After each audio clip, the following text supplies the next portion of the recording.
Good morning to all of you students. हम एक बार फिर से आपकी समझ क्लास 3 चैप्टर नंबर 4 उसके कुछ पैराग्राफ्स बचे रह गए थे, तो हम कुछ छूट गए थे, तो हम आपको बता देते हैं आज इस वीडियोस में। ठीक है, इस चैप्टर को हम ख़त्म कर देंगे जड़ से। ठीक है, तो हम स्टार्ट करते हैं। सबसे पहले देखिए, यूनियन टेरिटरीज। यूनियन टेरिटरीज क्या होते हैं? केंद्र शासित प्रदेश जिनको हम कहते हैं। ठीक है, some areas of the country are directly under the control of the central government. आपको बता दें कि कुछ जो एरिया होती हैं कंट्री की या फिर देश की, जो भाग होती हैं, वो सीधे जो हैं किसके नियंत्रण में होती हैं?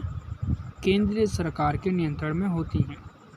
These are known as the union territories. और उन्हीं क्षेत्र को, ठीक है, हम केंद्र शासित प्रदेश भी कहते हैं। There are 7 union territories in India.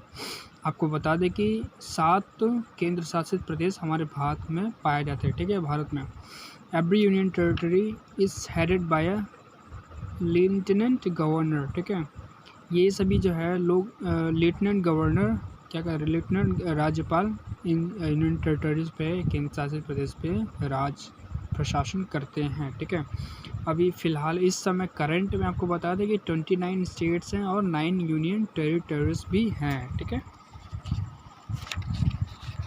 तो नेक्स्ट पेज पे मूव करते हैं। पेज नंबर था आपका 21। ठीक है, ये रहा आपका 22। तो ये जैसे कि अब में देख पा रहे होंगे, names of Indian states and union territories. ठीक है, भारत के कुछ स्टेट्स के नाम दिए गए हैं और कुछ केंद्र शासित प्रदेश के नाम दिए गए। Let us learn the names of the states and union territories and there Capitals. तो सभी चीज़ें बताने की ज़रूरत नहीं है, आप सभी को पता ही होगा, स्टेट्स और कैपिटल्स। ठीक है, और यूनियन टेरिटरीज जैसे कि देख लीजिए, दिल्ली का दिल्ली है कैपिटल। अंडमान निकोबार आइलैंड का पोर्ट प्लेयर है चंडीगढ़, चंडीगढ़ है। दादरा नगर हवेली है सिलवसा। दमन एंड दीव दमन। लक्षद्वीप कावरती। पुडुचेरी पुडुचेरी। ठीक है, यही सब चीज़ें हैं, तो सब चीज़ों में ज़्यादा मुश्किल नहीं है। ठीक है, तो आइए हम नेक्स्ट पेज पे मूव करते हैं। Page number 23। देखिए 22 में आपको न्यू वर्ड्स दिए गए। ठीक है, न्यू वर्ड्स जैसे कि दिए गए, central government, government elected by the people to govern the country. केंद्र सरकार क्या करती है? केंद्र सरकार इलेक्टेड बाय, ये लोगों के द्वारा, जनता के द्वारा इलेक्ट की जाती, चुनावित की जाती है, ताकि राज्य पे, कंट्री पे, देश पे राज्य प्रशासन चला सके। स्टेट्स क्या होते हैं? Smallest part of the country, एक देश का एक छोटा सा भाग होता है। यूनियन टेरिटरीज केंद्र शासित प्रदेश, smaller part directly under the control of the central government. आपको पहले ही बता दिया था कि ये जो है केंद्र शासित सरकार, मतलब केंद्र सरकार के नियंत्रण में रहते हैं, इसलिए इनको हम यूनियन टेरिटरीज भी कहते हैं। ठीक है, केंद्र शासित प्रदेश, क्योंकि केंद्र सरकार के अंडर में रहते हैं। State government, government elected by the people to govern the state, ये भी जनता के द्वारा क्या किया जाता है? चुनावित किया जाता है, ताकि स्टेट्स को राज्य प्रशासन कर सके। ठीक है, अब देखिए सभी एक्सरसाइजेस हैं, जैसे कि आप देख पा रहे हैं।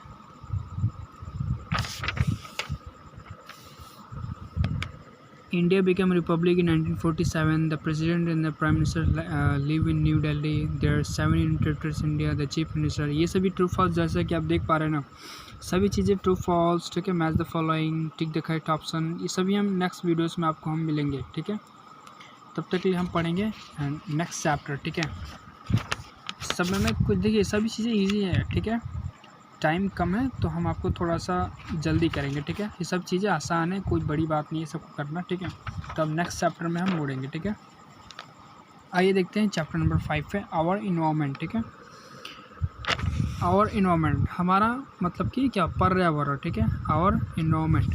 इससे पहले लर्निंग आउटकम्स में देख लें। इन्वायरमेंट मतलब क्या होता है?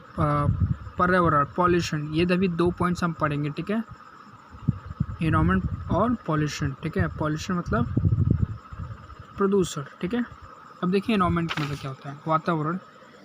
All living and non living things surrounding us from our environment. सभी जीव, ठीक है, जीव और निर्जीव प्राणी चीज़ें, सभी चीज़ों से क्या है? हमारी पृथ्वी सराउंडेड है, घिरी हुई है, अस फ्रॉम आवर इन्वायरमेंट, और इस तरह से वो लोग एक वातावरण बनाते हैं। This consist of air, water, land, plants and animals. ये जो है हवा, पानी, ज़मीन, भूमि, पेड़ पौधे, ठीक है, पशुओं से ये सभी क्या है, बने हुए हैं, ठीक है। Human beings are also a part of environment. एक मानव भी क्या है, मानव भी एक वातावरण का ही भाग है। Human activities produce a lot of waste material which are thrown away into the environment. Human, ठीक है, मानव की कलाकृतियों की वजह से भी बहुत से वेस्ट, कूड़ा कचरे भी क्या होते हैं, उत्पन्न होते हैं, जो कि हमारे वातावरण में फेंके जाते हैं। This waste causes pollution of air, water and soil. आपको बता दें कि यही कारण, यही सभी कूड़ा कचरा क्या होते हैं, हवा, पानी और ज़मीन का प्रदूषण के मुख्य कारण होते हैं।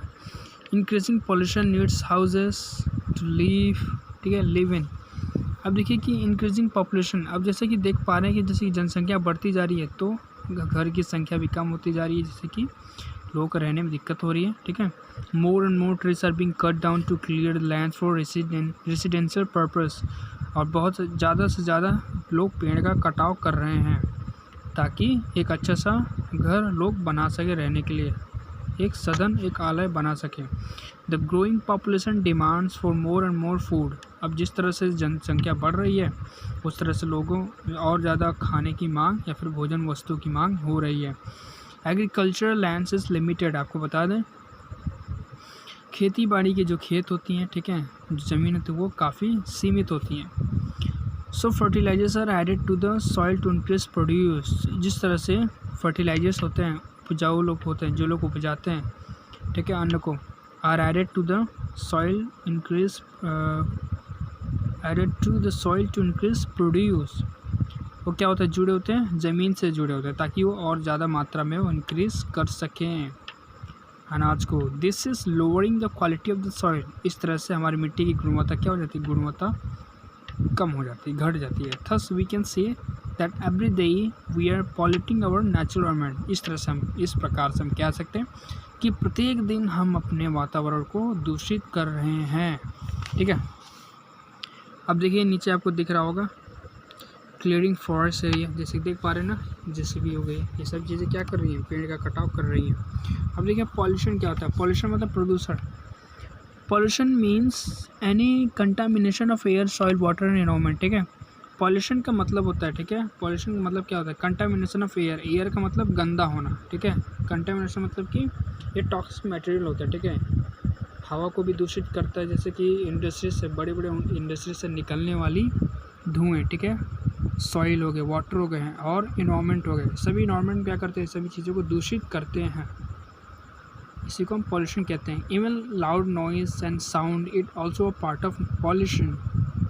आपको बता दें कि लोग बड़ी ऊंची हाई वॉल्यूम में लोग क्या करते हैं, लाउड स्पीकर भी बजाते हैं, ये भी एक तरह क्या है, प्रदूषण का ही एक भाग है।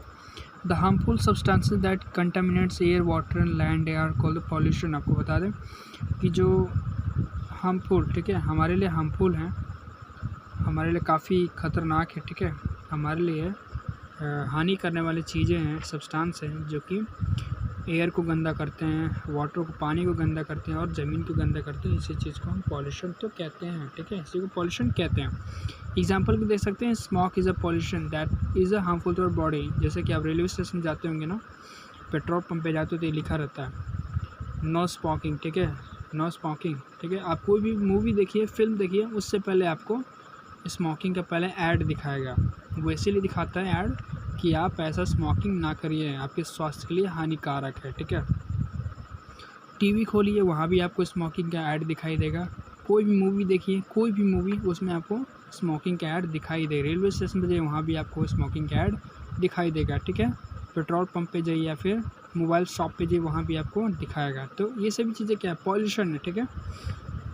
आपको वहाँ पे आपको इस आदत को बैन करने के लिए आपको बताया जा रहा है, ठीक है। एग्जाम्पल के लिए smoke is a pollution that is harmful to our body when breathe with air. ये ऐसा पॉल्यूटेंट है, ये ऐसा प्रदूषण है कि ये शुद्ध वायु के साथ मिलकर जब भी हम सांस लेते हैं तो ये हमारे बॉडी के लिए हानिकारक है। It is also harmful to other living things that is plants and animals. ये जो है हमारे साथ साथ पेड़ पौधे के लिए भी काफ़ी खतरनाक है। अब देखिए एयर पॉल्यूशन वायु प्रदूषण क्या है? Air pollution occurs when gases, dust particles, smoke are introduced into the atmosphere in a way that makes it. आपको बता दें कि वायु प्रदूषण कैसे होते हैं कि डेंजरस गैसेस क्या होती हैं, उत्पन्न होती हैं, और स्मॉक भी, गंदे गंदे धुएँ, ठीक है, काफ़ी जहरीला धुआं भी निकलती है इंडस्ट्री से, ठीक है, are introduce into the atmosphere, जो कि क्या होती है, वातावरण में फैल जाती हैं, ठीक है, इन अ वे दैट